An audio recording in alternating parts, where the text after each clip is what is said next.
O Salmo 17 é a força da salvação, Jesus Cristo no meio de nós.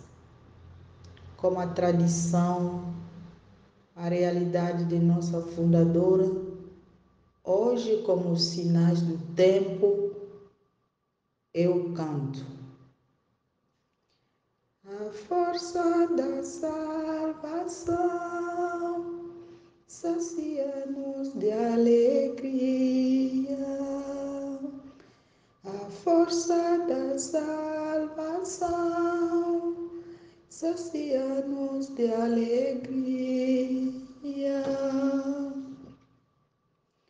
O que é a alegria da salvação? A alegria do Senhor é a nossa força. A alegria da salvação supera a tristeza pelo pecado. A alegria da salvação vive coração sobre coração. A força da salvação sacia-nos de alegria.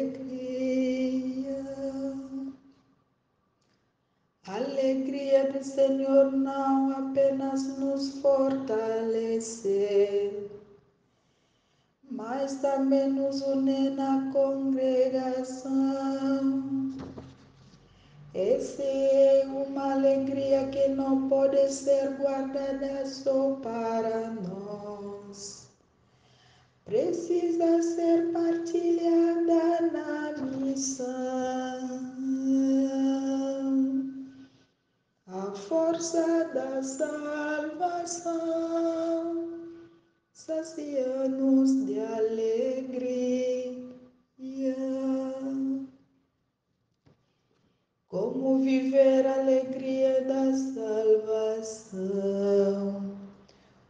Quando somos testemunhas do Evangelho, quando servindo e amamos o próximo na fraternidade, vivemos a renovação e a inovação da vida cristã. A força da salvação sacia-nos de alegria. A força da salvação sacia-nos de alegria. Restitui-me a alegria da tua salvação e sustenta-me como um espírito de Madre Maria por São Miguel. Ela na intimidade muito profunda como o Senhor. Ela continuou a construir e reconstruir a sua caminhada da fidelidade como o Senhor. A força da salvação sacia-nos de alegria.